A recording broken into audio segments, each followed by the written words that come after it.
Oh, he took off his glasses! What? This is the first time we're seeing his eyeballs. Hey internet, it's Jessica and welcome back to Red Embrace. So, we are going to continue our little adventure with Markus, even though he's being kind of weird with us, but let's see what his route has to offer. I spent the rest of the night exploring LA's dark streets, observing the world with my keen new senses. More than just sharper hearing and eyesight, I felt like I could perceive the world more deeply. Things I'd never noticed before now popped up at me, demanding my attention. People's mannerisms, the emotions in their eyes, their fears, the meaning of like a discarded envelope, a missing coat button, a reason for chocolate over strawberry, white versus black, open or closed.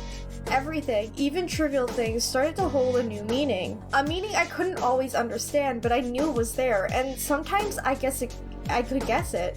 But if I straightened my insight too hard, the world started to feel blurry, distorted. Strange words formed in my mind by themselves, riddles and wordplay that mirrored reality. Until my mind fully adjusted, it made sense to hold myself back. Or else I really might fall into an eerie Golgotha insanity I keep hearing about. Okay, so it looks like new vampires, especially the type of vampire we are, Golgotha, since we have a special power. Since they're new, it seems it's so tempting to like fall into like the words that they hear in their head, like the voices. But taking advice from Markus to like be careful, hopefully we don't go insane. Finally, as I begin heading back to the hotel, a fresh hunger stirs in my gut. Sunrise is still an hour off, so I could feed from a human if I wanted to. Should I go to a human? I mean, we have blood packs in the fridge. Maybe I'll be okay, because we're going back to the hotel anyway. I shook my head. I wasn't ready to drink from another living thing. I just drank a leftover blood pack from the fridge. It didn't satisfy me nearly as much as warm blood, but it would have to. By the time I returned to my hotel room, settling in for the night, everything was beginning to feel more natural. It was still a bizarre thing to think that I'd been turned into a blood-sucking pretty corpse, but I realized something important. I could use my house to better understand myself. My house didn't have to define my nature. I mean, I guess we could use the knowledge of our house to understand, but also at the same time, yeah, we don't have to like be like, yeah, we're Golgotha, that completely defines me as a vampire, so I kind of want to go with that. Although my Golgotha blood reflected my personality, it didn't need to conform to it. I allowed my mind and desire to do what I wanted, not just what my blood wanted me to do. Hopefully that's okay to do, I don't know. As morning crept closer, I curled up into the bed to hide away from the sun. I resolved to keep that promise. After all, undead or not, the week wouldn't last long in Hollywood. During the day, I had a dream. Master, Father of Secrets. Those words, attached to a thinly smiling face, stood out to me in the dark. I knew he was waiting. Who? What? The night sky flickered past outside my car window, its stars almost invisible through all the light pollution. I was on my way to South Los Angeles, courtesy of Sauris's driver. He never said a word, which was slightly unnerving, but the circumstances didn't really lend themselves to small talk. Only a few days ago, Markus and I had taken the same sedan to the Hollywood Heights Hotel, and now here I was riding it again, rolled out like some bowling ball from Sauris's fingertips. Unlike my previous missions, I hadn't been given a lot to go on.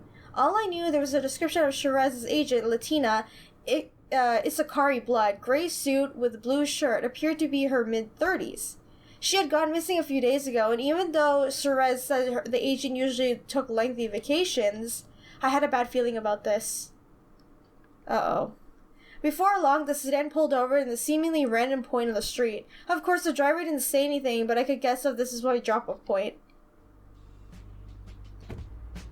This place looks sketchy. Oh no. I left the car for the streets of South LA, wondering how exactly to start my search. Asking around wouldn't be a bad idea, though most of the people passed by looked pretty unsavory.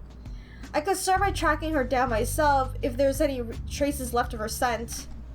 My best bet would probably to look for any clues or signs of a struggle, try to track her with her scent, ask around for info about the agent, go watch a movie. Go watch a movie! Yeah, Saurise will kill us if we do that.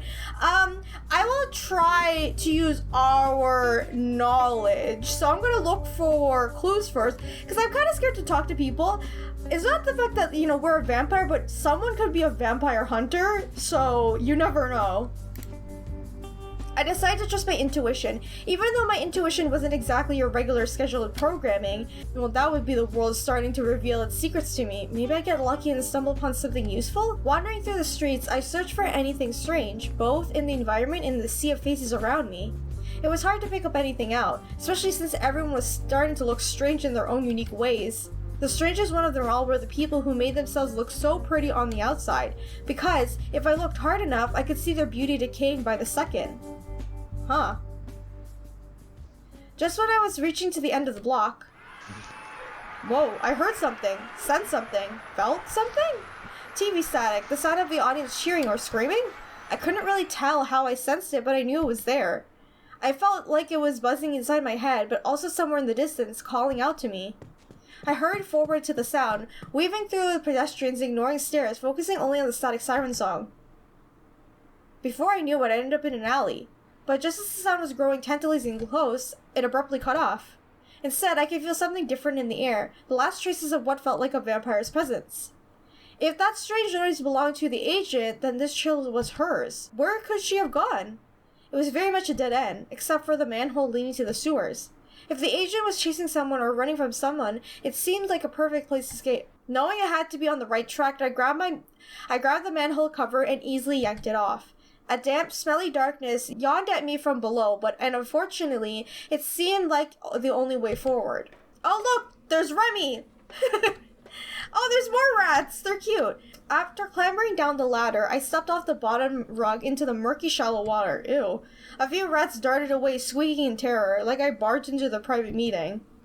I really hadn't come to LA to expect a splash around the sewers, but life was just full of surprises. Okay, I'm kind of scared. What is down here? I cautiously made my way forward, trying to spot any signs of the agent.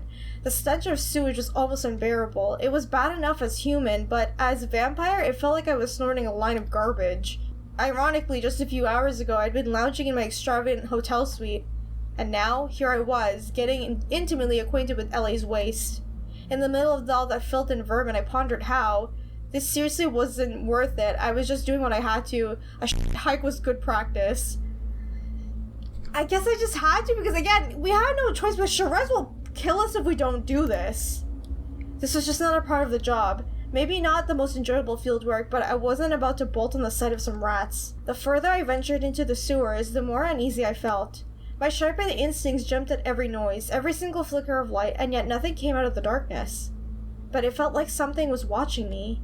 Maybe it was just the numerous rats. They seemed to be following me from a distance, probably wondering why I was invading their domain.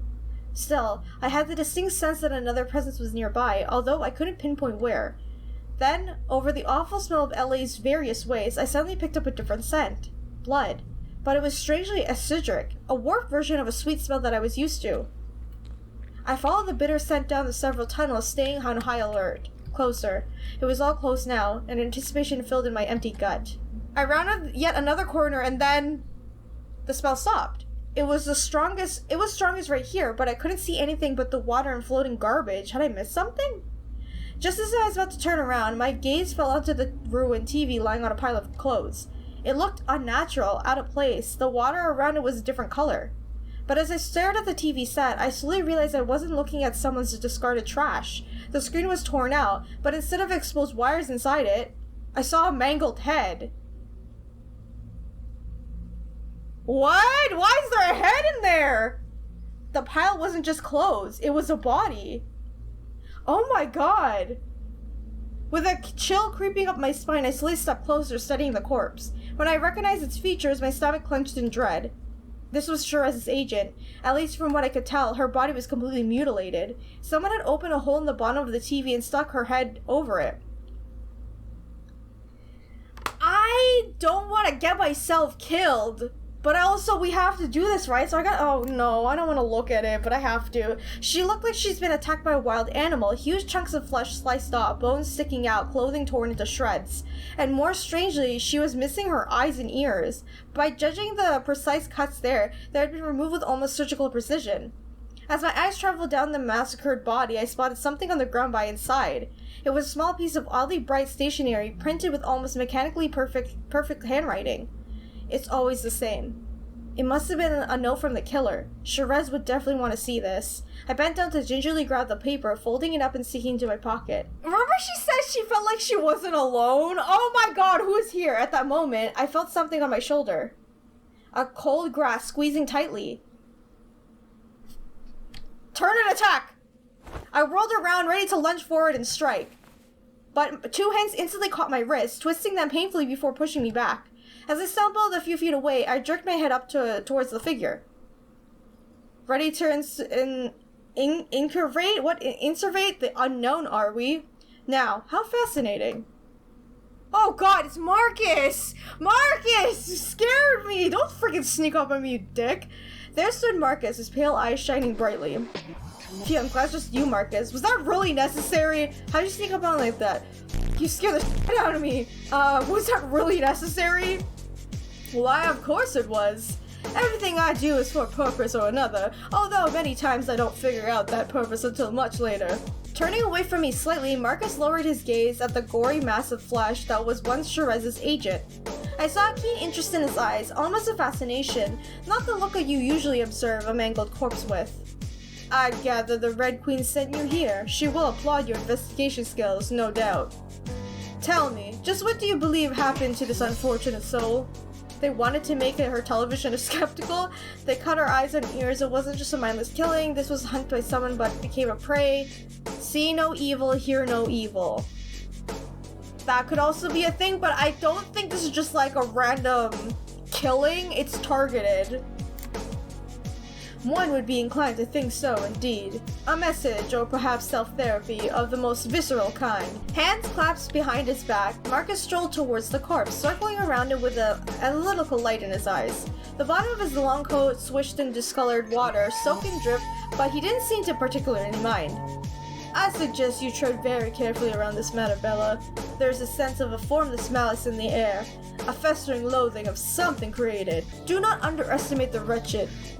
I'll find whoever did this and make sure they don't harm anyone else. It's Saorise's problem, not mine. She just sent me to get the agent. Why are you here anyway? To investigate?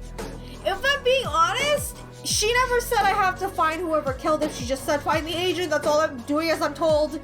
And like if I asked Markus about like what he's doing here, I feel like he wouldn't answer me. Saorise's problem's not also your own. After all, it seems like she's taking quite the shining into her new errand girl. As Markus' calm drawl echoed off the walls, putting me slightly more at ease, my body suddenly seemed to remember the stench around me, making it difficult not to gag.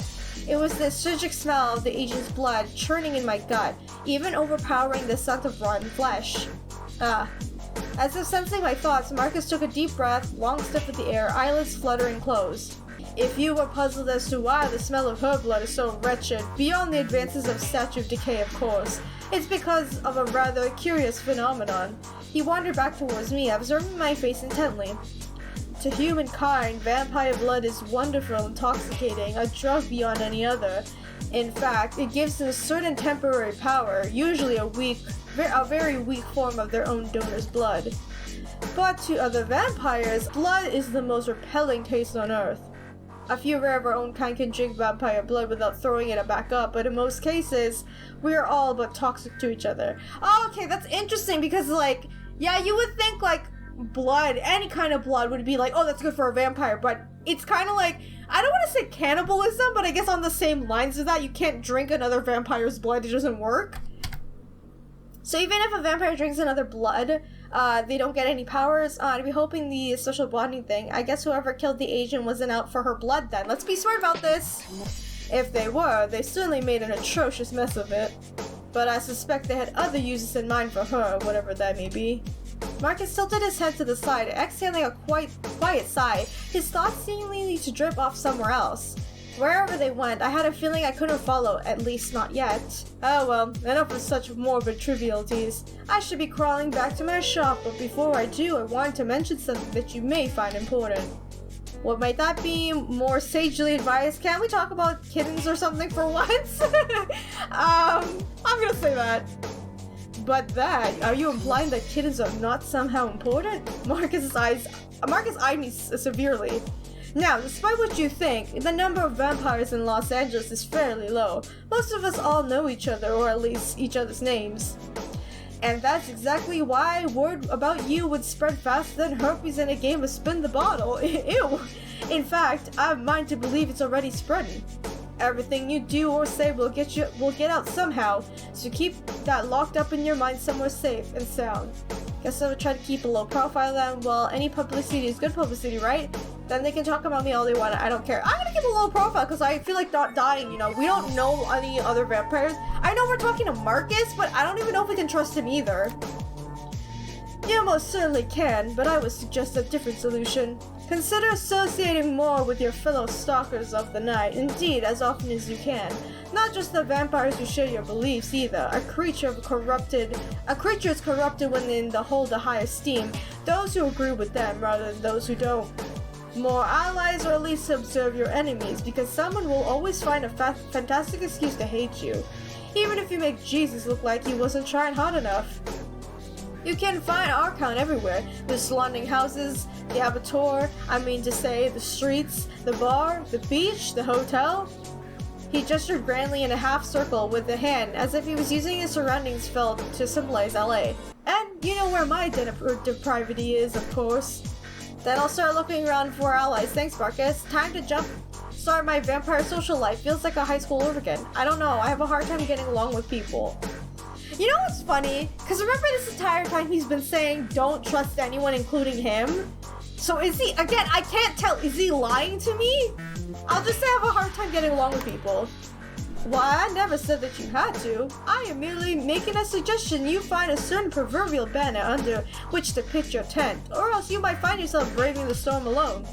He exhaled a long, quiet sigh, smiling wistfully for some reason or another, but probably not from sympathy. But just as he returns to leave, Markus paused, throwing a sudden glance back towards me. Ah, that's right. Why don't I pick you up tomorrow at the hotel? Maybe we can have another sojourn in my shop. I thought of a further step of my own unorthodox tutelage, assuming you're not too scarred from your first visit, of course. What? I had a great time. Nothing can scar me. I will be ready. Just don't make me arrange again. Why, that sounds like something a shy person who would want to arrange again would say. Fortunately, I am an expert in subtext, so your pleas have been heard. He's gonna make me like rearrange them. He raised two fingers to offer me a casual wave, eyes glinting behind the glasses. As Markus disappeared around the corner, his presence rapidly faded, almost as if the darkness had just swallowed him up. For all I knew, maybe it had. Doesn't he know how to teleport? Didn't he do that with us in the beginning? With a killer's note in my hand and the image of Saurose's dead agent burned into my brain, I made my own exit. Back on the streets, the driver had been patiently waiting for me. Of course, he said nothing as I climbed into the sedan, even though I probably smelt of all of LA's bodily waste. Surely, even he wondered sometimes if he was being paid enough for all of this. The glimmering hotel lobby welcomed my return with a warm lamplight. But the second I stepped inside, the desk hastily motioned me over, offering me the telephone and scribbled phone number. Apparently, Saorise was traveling and couldn't receive my report in person, so I had to ring her up at the hotel. Yes, Saorise Locke speaking. Her voice crackled sharply at me, brisk as ever. Who is this? I'll just say it's Bella. Ah, good. I was expecting you to call. I apologize for not being there to speak with you, but I'm afraid I had to attend business matters. I assume you found the agent then. Give me the details of your report. I could leave stuff out. That's interesting, but since there's a killer on the loose, I feel like that's not a good idea, so I'll just tell her everything. I described everything I couldn't remember, mentioning the agent's body and the way I discovered her. There was a note too, which I read out loud to Saorise. I see. After I finished, the line went silent for several long moments. It doesn't seem like an act of intimidation, but it's most peculiar to leave a body in the sewers regardless. Her halting words sounded a little wary, concerning rippling through her voice. To be perfectly honest, it strikes me as the work of an independent rogue or a serial killer rather than an assassin. Rather unnerving, to say the least. We should be all careful until the culprit is found. The price of the therapy bill is going to be even more unnerving while she's dead, and what's done is one. Hey, let's just say let's be careful! I agree. It may be an isolated incident, but I would rather not lose any further associates to some unhinged killer. Saorise pointedly cleared her throat, just like that, guided onto the next subject. Your timing, as always, is perfect. I recently received a message about a few problematic mortals. The past 2 nights, it would appear that they've been searching for vampires, most likely a part of some supernatural tabloid publication. She let out a quiet, weary exhale, and that suggested this kind of thing wasn't new. Normally, they wouldn't be anything but a mild nuisance, except these mortals are dangerously close to the Mavar hideout on the beach. Randall and his followers, animalistic and reckless as they are, might accidentally expose their true natures while the photographers are around. Therefore, to put things bluntly, I need you to drive these humans away. You are up to the task, I assume? Okay, I'll get right on it. Fine, I'll take care of them for you. Why me? Can I just ask? Because I have some degree of faith in your abilities, and you ought to make yourself useful. And perhaps, more importantly, you are under the less risk of being attacked by Mavar if they see you. Feel free to employ whatever means necessary, just ensure that Randall Streets and urchins don't show their faces on the nightly news. Very well. Unless there's further business, I'll leave you to your devices. Good night. No, leave me to the bad devices, my idea. Okay, I'll just say good night. Good night, Bella. With that, the line clicked off and my second mission for Saorise came to an end. Seemed like this was going to be my new routine, at least until the war was over, so for better or worse, I'd have to settle into it. At the desk, clerks insisted I change into the bathroom and let the staff wash my disgusting clothes. By the time I returned to my room, still swathed in the fluffy pink cotton, the sun rays were about to loom dangerously in the horizon. Markus had promised to meet me tomorrow, so I definitely need a good night's sleep rest. There was no telling what kind of interesting surprises he had in store. Crawling under the covers, I curled up comfortably in the darkness. Soon, sleep took me away, blocking out the painful sun. The end of another night in Hollywood. I glanced at the lobby's clock.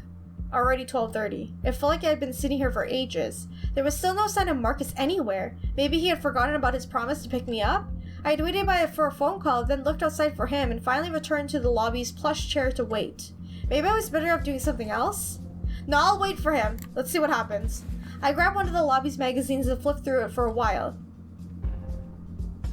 As I combed through the strange, sordid lives of the Hollywood up-and-coming stars, another half an hour passed. No sign of Markus. Well, if there was nothing else to do, I'd make sense to finish Sauris's next mission. The beach wasn't too far, so I'd be back before the night was over, unless something unexpectedly bad happens, which didn't seem too far-fetched. Huh, why did Markus not come?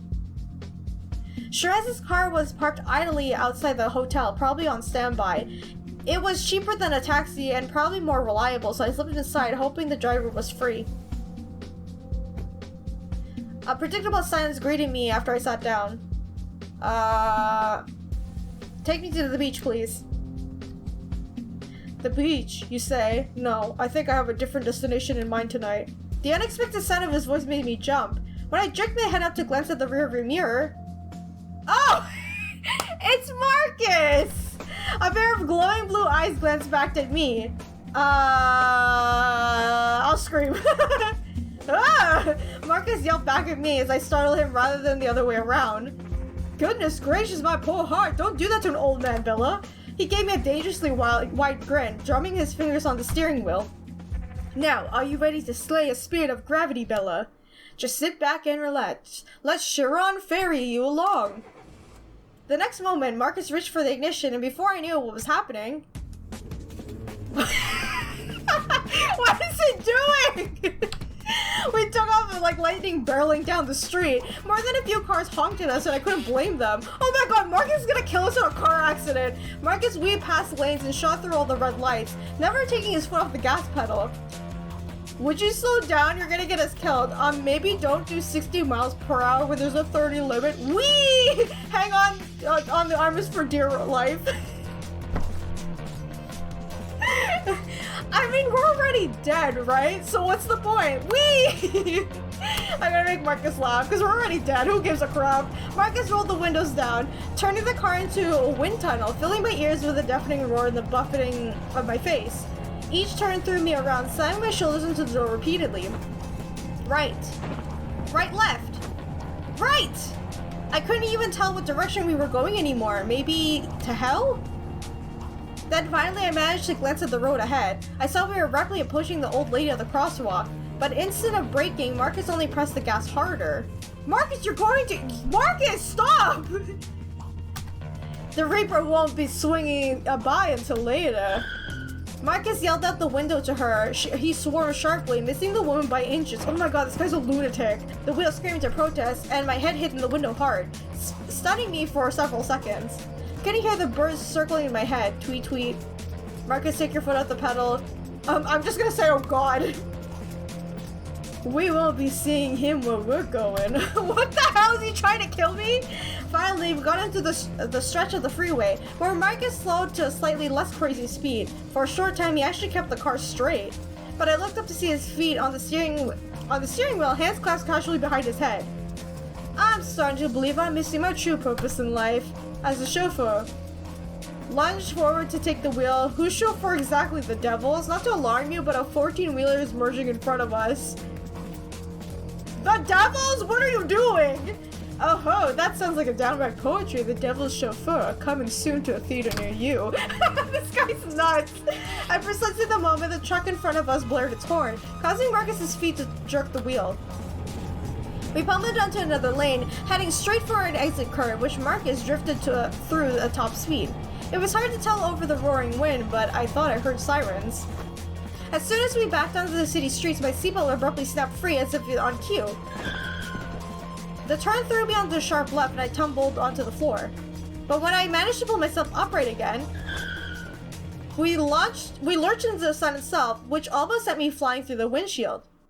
As I gradually recovered my senses, I heard a soft sighing of content, then the sound of a door clicking open. What the hell's going on? Come now, sister, there's no time for a catnap. I felt two bony hands grasping my arms, hauling me out of the back seat. Where are we? When my feet found the pavement, I staggered upright, feeling the pair of socks tossed around the dryer. I glanced around me, revealed that we landed on a dark, empty street somewhere that looked vaguely familiar. Why, Bella, you look ever so slightly frazzled. I didn't scramble your organs too much back there, did I? Oh, I do apologize. The wicked glimmer in his eyes made it difficult to take his apology very seriously. Didn't expect an old, wise vampire to drive like that. That was amazing. We should do it again. Does Sherez know we borrowed her car? I don't want to even ask that. I'm just gonna say you're a nice driver. His nose wrinkled in obvious disgust. The true pinnacle of wisdom and delight is a second childhood. I would sooner roast myself in a tanning bed than become a sensible, tender-hearted Methuselah. What is that? Fair enough, but give me a warning next time. But people's lives are... Hey, how about you just tell me next time we're gonna drive like a maniac? We're in Fast and the Furious or something. You're gonna become Vin Diesel. That would only be a counterproductive. Markus shook his head gently, reminding me of a teacher chiding his lost student. Now, I know the ride may have been a little bumpy, but it was a necessary measure to keep the Red Queen and her knights from following us around. Why did you just say that? Why didn't he just say that? Like, well, I don't want Sherez following us. Instead of being like, hey, we're just gonna drive and almost kill a bunch of people. Or anyone else who might be watching you, for that matter. For the truth, we are hunted in a shy beast, and we don't want it scared away. Sliding his hands into his pockets, Markus began to wander down the street, casually leaving the abused sedan behind. I fell into step beside him, the slight daze from our eventful trip. For whatever reason, Markus had driven us to a seemingly random spot, but I recognized some of the street signs, which meant we hadn't really gone far off from Hollywood. Still, it felt like a Grim and Ramon that we couldn't have been light years away from where the glamour and shine. I had the strange sense that we traveled at the bottom of the underworld, and now we're beginning to crawl back out of it. I imagine you wondering just why I decided to take you out here. Markus offered me a solemn murmur, pausing to glance at a skimmily clad woman who emerged from the alley, stumbling past us. On most nights, I'd go for a little sojourn around the city, taking in both vampire and mortal masses. Sometimes I speak to them, other times I merely watch and listen. Both are equally essential, I have found. One can learn a great many things of Hollywood provided one rips off the surface and understand the roots. Not sure I want to rip off the surface. You mean understanding the corruption beneath it all? The way it affects our society? The corruption? No, that is already apparent to anyone who has a few brain cells to rub together. What I mean is something more difficult, to understand the thing by observing what there isn't, to comprehend how perception fits along reality. He waved his hand playfully over my eyes, as if to banish some kind of illusion. Take myself, for example. Why, you'd be a fool to take most of my words seriously, let alone as the essence of truth. But the interference, the fine art of reading between the lines, learning from lies as well as the truth, that goes quite a long way, especially here in Hollywood. He lightly clicked a rock on the sidewalk, letting it bounce forward a few feet, then kicking it again when we caught up to it. However, the first thing we truly need to do is... Oh my. Trailing off suddenly, Markus blinked a few times, adjusting his sunglasses. What? When I followed his gaze forward, I saw someone emerging from the corner just ahead of us. A white-haired, slender figure hurrying down the street, his eyes darting around a little anxiously. Is that Heath? I don't want to call out because I don't want to scare him. Of course it is. How could you have mistaken that nervous skittering? It's his telltale demeanor. Markus glanced at me, sounding puzzled at my surprise, then cupping his hand to his mouth to call out loudly to Heath. Where is the current flowing tonight, I do wonder?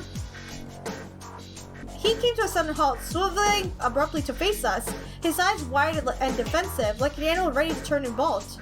I thought I sensed somebody. Heath's tense expression quickly warmed into a smile, his eyes drifting from Markus to lingering onto me. I wasn't expecting to see you two here, especially not together. What a coincidence. I could say the same to you, Mr. Polaroid. Marcus's tone was a little cool, though not directly hostile. What are you doing here, lost and alone, so far from the herd? Just business, like always. Heath idly filling his cross pendant, rubbing it between his thumb and forefinger. Despite his smile, he seemed uncomfortable, maybe due to the fact Markus was unblinkingly staring. But maybe it's good that we ran into each other. I have been meaning to talk to you, Bella. How are you doing? I haven't seen you in a few days. I wanted to make sure you were getting on alright. Actually doing pretty well. Not bad, just a little, dazed. I spent last night in the sewers and tonight I almost died. Life's peachy. I'll just say I'm not bad. I almost died in a car accident, but we're good. Dazed? Did something happen? His eyes flicked towards Markus, though only for a split second. If you need to tell me anything, you can. Bella has just been discovering her new life, Markus interjected calmly, shifting a little closer to my side. His stance was oddly protective, looming over both Heath and me in different ways. What is he doing? Of course, such a thing is never easy, but you'd be committed to a great injustice if you could doubt her capabilities. I don't doubt her capabilities, Markus. Then you must doubt mine instead. Markus' accusation made Heath fall silent. The atmosphere grew oppressively tense, but it seemed to disturb Heath more than Markus, who only watched me expectantly. I'm fine, Heath, really, but thanks for asking. I trust Markus, so you don't need to worry about me. So, how's everyone's night going? This is awkward. I think why Heath is so hostile to him, because again, he's like a newer vampire too. Out of the 3 romance options, Heath is the newer vampire, and I think he doesn't trust Markus because Markus is known to be shady. You know, that's his like reputation. I'll just say I'm fine. I don't know if I can trust Markus just yet. I'm sorry. Alright, I won't push it anymore then. Heath smiled gently at me, though his eyes seemed more unusually intense, as if he was trying to tune out Markus' stare. I'm sorry if I made you feel uncomfortable. I didn't want you to think you were alone. Alone in what you're expecting, I mean. Alone in what you're experiencing, I mean. We've all gone through it once. Even Markus. When Markus' flat expression didn't shift an inch, Heath let out a soft sigh. Well, I should be getting back to the hotel, I think. But if you two are going to head on afoot, you might want to be careful. When I was coming this way earlier, I passed a horrible fight. There were vampires, but I don't know which houses they were from. His voice fell to a solemn, uneasy murmur, eyes shifting away from his usual hesitancy. Somewhere not far off, I heard a low rumbling of thunder, filling the gap of silence. It's a little too late to turn back now, I'm afraid. Speaking up again, Markus offered his casual shrug. We were merely out for a short evening stroll, a celebration of a new journey together. But if something were to happen, well... I felt his hand lightly pat my head, more playfully than patronizing. Probably. If anyone turns aggressive, Bella will protect us, making them so uncomfortable they decide to just leave. Isn't that right, Bella? What are you talking about? Not silly with a knowing smile. Wait, shouldn't you be protecting me? Of course. I want to ask you, bro, you're an older vampire than me. I don't know what I'm doing. Whatever gave you that fantastical idea? No, it's all on your shoulders. He shot Markus a long look, his brow knitting in concern. Please don't take it so lightly. I don't want to wake up on the report of that you're both... Slowly trailing off, he lowered his head a little. I thought I glimpsed Markus rolling his eyes for a split second, although I couldn't be sure. Before I forget, you came here from the hotel, didn't you? Was Therese's car still there when you left? She called me earlier and said it was gone. I wonder if there was some sort of sabotage attempt. How strange. Well, let me know if I'll let you know if you see it. Well, actually, nope, no idea. I'll just say no idea. Indeed, quite a mystery. I can only imagine what kind of dastardly thief would steal a car. Markus intoned solemnly, putting a dark frown. What's next is we're finding ways to watch films illegally on the internet. As he spoke, I heard a car approaching us from down the street. Heath quickly glanced up, raising her head to wave at it. Ah, there's a taxi. I'll take it back to the hotel, I think, but you enjoy your night, you two. He seemed a little eager to leave, although he gave me a last long look that as he turned away. Good night, I'll see you around, Heath. Wiggle my fingers enthusiastically. I'll say good night. Good night, Bella. Stepping down from the curb, Heath climbed gracefully into the parked taxi. As it took off as soon as he closed the door, zooming down the empty street. Markus watched the car intently as it drove away. His glowing gaze seemingly followed it, even after it turned out of sight. Then another low rumble of thunder echoed around us. And the next moment, something wet landed on my head. Oh, it's raining! Droplets that began to slowly fall to our feet, increasing one by one as they darkened the sidewalk. What remarkable timing! Markus tilted his head, peering at the sky. Something up there certainly has a sense of humor, wouldn't you agree? I'm not complaining, I love the rain. Huh, let's wait for it to blow over. We could use your coat as an umbrella? Can we use your coat as an umbrella? He raised an eyebrow at me dubiously. I try avoiding behavior that might feature and contrived romantic comedy. No, I do believe I have a better idea. Bus station? As the rain began to pour down in earnest, Markus sauntered over to the nearby bus stop, ducking under its tiny roof. Without hesitation, he lowered himself onto the filthy, decrepit bench and languidly stretched out. Ew! I hate those! There's a lot of those, bus stops in my city, too, and they're so disgusting, the little seat they leave for you, because people just leave their gum on it, and I don't understand why. I'll sit down beside him. There was a little space that Markus wasn't taking up, although, like a cat, he apparently felt entitled to most of it. I sat down in the empty spot, feeling the touch of icy metal seep through my clothes. More thunder gently growled in the distance. We watched as the streets became suddenly drenched, puddles splashed up whenever the occasional car rolled by. Some of the rain had fallen onto Markus before he had gotten shelter, though he didn't bother to wipe the droplets running down his face. A few wet strands of hair clung to his pallid cheeks, making them look like jet black veins or cracks on his porcelain. Huh. Just to think. If we hadn't encountered that little lost boy, we'd already arrived at the place I wished to take you. Despite his remarks, Markus sounded more amused than annoyed, drumming his finger slightly on his side. Is that why he was looking at Heath weird? He's like, you're disrupting my plans to take her somewhere? And now, here we are, waiting for the bus that will never arrive. Thank you, Heath. You don't like Heath very much, do you? Or are you planning to take me?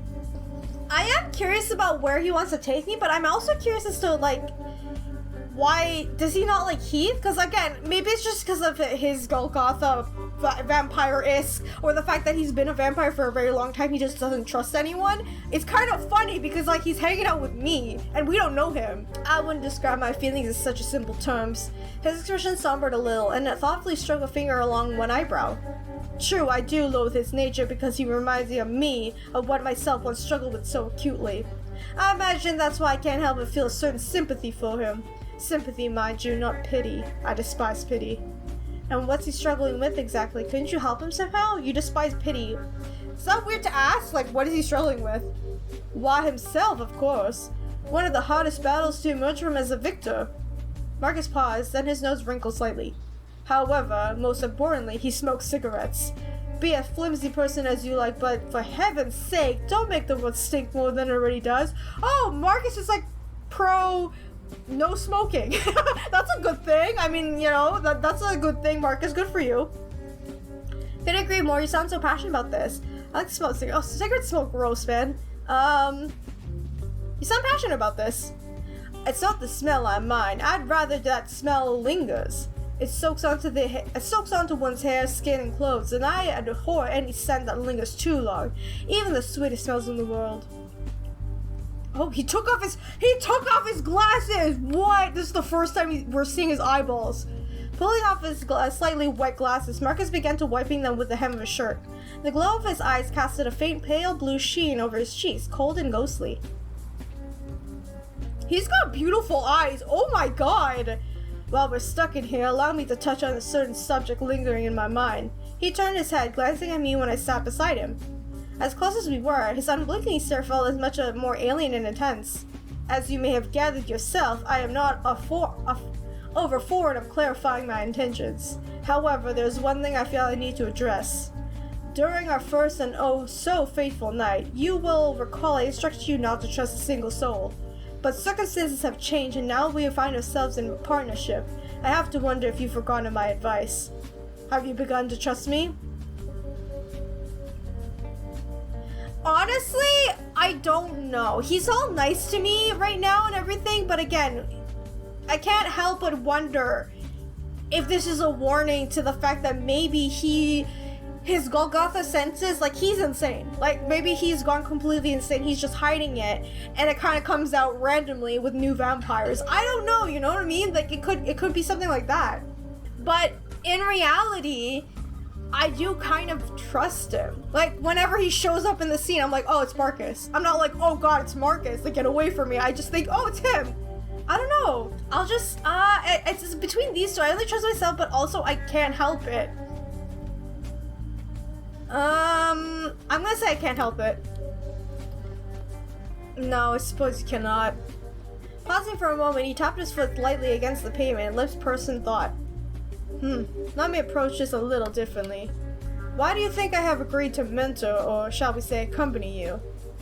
You thought it'd be interesting because you like me? You have a reason to keep you're keeping secrets? I absolutely have no idea. You have a reason you're keeping a secret. Oh, something dark and dramatic, perhaps.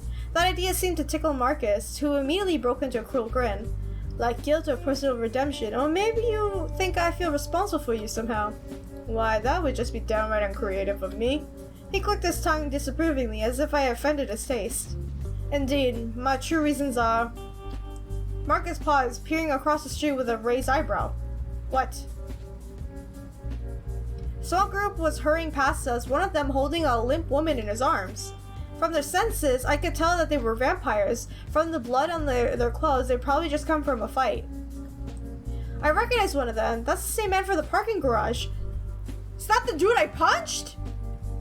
Oops. When he glanced over towards Markus and me, he froze in place for a moment. Then, to my surprise, he stuck his hand up and waved. I'm just gonna say, he kept watching at us as he walked, and at least seemed to be watching us. When I looked at him more closely, though, I realized his gaze was fixed on Markus. You know him, Markus? I imagine so. I do have some admirers, one might say. Markus, however, seemed more interested in the rest of the group. His eyes followed them down the street until finally they disappeared to the back alley. Well, returning to my monologue, he cleared his throat, finally returning his gaze to me. My true reasons for taking you as my companion are, well, they're quite selfish really, yet at the same time, they may inadvertently benefit many others. I seek answers myself, answers about my own true purpose and that of the world. For every problem I set before you, I too am wondering, searching, turning over stones in both the world and in my heart. So you're learning from me and vice versa? What answers could you possibly get from watching me? I still don't understand what makes me special. There's like other new vampires too, like why me? Of course not. It isn't some lily pad on the surface of your pond, some specific part of your personality or physique, but rather you have arrived in circumstances that make you a feather that can tilt the scales in any way you please. Falling briefly silent, he traced his tongue along one of his fangs, probably deciding how best to phrase what he wanted to say. I see you in a potential for something great, for a light beyond the draining of veins of humankind. The potential may never be realized, but it is there. And such a potential may not save only me, but all of us, yourself included. Kind of potential? Sounds like some sort of comic book hero. I think you might be overestimating Markus. What potential though? This guy's always speaking in riddles, I don't get it. I'm afraid I have no answer for that yet. In fact, I may never have it, and it may only come to you. A gentle rumble of thunder further away now punctuated Markus's words. I brought up trust because I fear you might mistake me for some selfless alluristic when in reality I'm only acting in my own best interests. I'm not here to make you feel better about yourself nor about the clownish world that surrounds us. His gaze somberly into my eyes, with a wan, resigned smile tugging at his lips. I want to help you, not hinder you. I want you to weigh down your spirit with the questions and doubt, to awaken your potential, not throw a blanket over its head. That comforting blanket of simple good and evil, of happy endings, a blanket made for your own sheer wool. If that's what you hope for, I might redirect you to the library of Disney movies or hand you a Sunday school pamphlet instead. Don't think I really understand what you mean. I believe in right and wrong. You won't change my mind. I have an open mind. I can deal with whatever you throw at me. Honestly, I have an open mind. I get it. People are selfish. Even though we're a vampire in this situation, everyone's selfish to their own gain. And Markus sees this as like an easy target, as like, hey, I could actually use this person because they're new. But I don't think he's inherently bad, but yeah, he's selfish. That's dangerous talk, sister, for I have many things to throw. But a curious spirit may have arms big enough to can hold them all. Markus's voice is surprisingly gentle, maybe the softest I've ever heard it. His sides swayed on mine for several moments more, but eventually they started to lower at the wet asphalt. While we were talking, the rain had gradually slowed into a soft drizzle. A few puddles had formed on the sidewalk, glowing as they reflected on the streetlights. Perhaps it's time to leave our sanctuary. With a lengthy sigh, Markus rose to his feet, slipping on his sunglasses back on. Then he cleared his throat in the airy finality, and the subject of my potential was being shelved for now. Though I would never have intentionally turned our encounter to a matched storm, I will say conveniently allow me to trap you into an enclosed space, subjecting you to my blatherings. Can you actually see that far into the future? You're a devious man, Markus. It was interesting, though, a night I probably won't forget. Feel free to trap me in an enclosed space whenever you like! I mean, yeah, I will like that, but again, we don't know what his real intentions are just yet. I won't forget this, let's just say that. Then I shall endeavor to outdo myself next time. Perhaps we'll visit the Natural History Museum. After letting out a loud snicker, Markus shook his head ruefully. In a different universe, I might have dragged you off to my original destination right about now. Sadly, however, it seems the devil's come from his due. At first, I had no idea what Markus was referring to. But then I turned around the street to search the street. I noticed a dark sedan slowly rolling towards us. It wasn't Shaireza's car, but it looked very similar, like one of those other cars parked outside the hotel. I'll let you do the talking. Is this going to be a fun car? This is going to be a fun car ride, isn't it? Damn it, I bet Heath snitched on us. Yeah, Heath most likely probably told Saorise that we were out here. So I'll just say this is going to be fun, isn't it? My remark didn't get any response. After a few moments, I glanced back towards Markus, curious about his silence, only to see that he had very conveniently disappeared. And he left me. Great. Bella! Oh? I looked back at the familiar Isakari agent stepping out of the sedan, holding the door open for me. You're Bella, aren't you? Please, get inside. We're heading back to the hotel.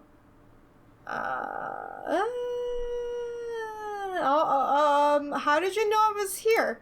Earlier tonight, we received a report of some dangerous Mavar activity in the area. Another agent, Heath, called to say that you were close to the location and you might be in danger while returning to the hotel. I don't want to out Markus, just in case Saorise doesn't know that we were with him. I'll just say okay. After I crawled back into the seat, the agent nodded to his driver, who set off towards the hotel. Compared to Markus's roller coaster, the drive was practically felt like gliding on a cloud. It was a relief that I wasn't heading back to the lecture from Saorise, even though she probably suspected Markus was to blame. As I sank back into the plush leather seat, gazing at the night sky, several words kept reaching out from my subconscious, circling in my mind. I see you in the potential for something great. That potential might never be realized, but it's there. Even Markus didn't seem to fully understand what he was talking about, though he seemed convinced by it. Whatever misadventures he had planned for us next, maybe some answers would finally start to get rising to the surface. But I had a feeling they wouldn't really be all the answers at all. After a difficult struggle, I managed to raise my heavy eyelids. The first thing I felt was a hunger stirring in my gut, gnawing at me awake. Eventually I rolled out of bed, fighting the sluggish feeling. Tonight I took care of that job for Saorise, but I needed to feed first. Go for the blood bag! Grabbing the bag from the fridge, I downed it a few gulps. It was about as satisfying as a lukewarm coffee, but it sedated the hunger. I pulled on my clothes and wandered on the outside, where the familiar sedan was patiently waiting for me. Okay, guys, I'm gonna end this episode here, because now we're gonna do Shaireza's mission by dealing with the Mavar or the humans that are trying to out them are, and hopefully nothing bad happens. And I have a feeling, of course, Randall's gonna be there, and you know, maybe I don't think it would cause any problems because he kind of likes us. He's just kind of aggressive. That's kind of it. As for Markus though, it's kind of scaring me. I know he's a romance option, but there's good and bad endings in this game, so I don't know exactly what to say to him because he's so mysterious, and the way he speaks to me is like in riddles. I don't understand what he's talking about sometimes, but I do like his character. We got to see behind his sunglasses, but I don't really know if I can trust him like completely. I can't help but feel comfortable around him, but I don't know if I can just like trust him completely to the point where he wouldn't harm our character in a way, like physically or like mentally, you know what I mean? So I don't know. We'll see. Anyway, if you guys enjoyed this video, remember to leave a like, let me know in the comments what you think, and be sure to subscribe and hit the bell button for more Red Embrace Hollywood. Thank you guys so much for watching, and I'll see you all in the next one. Bye!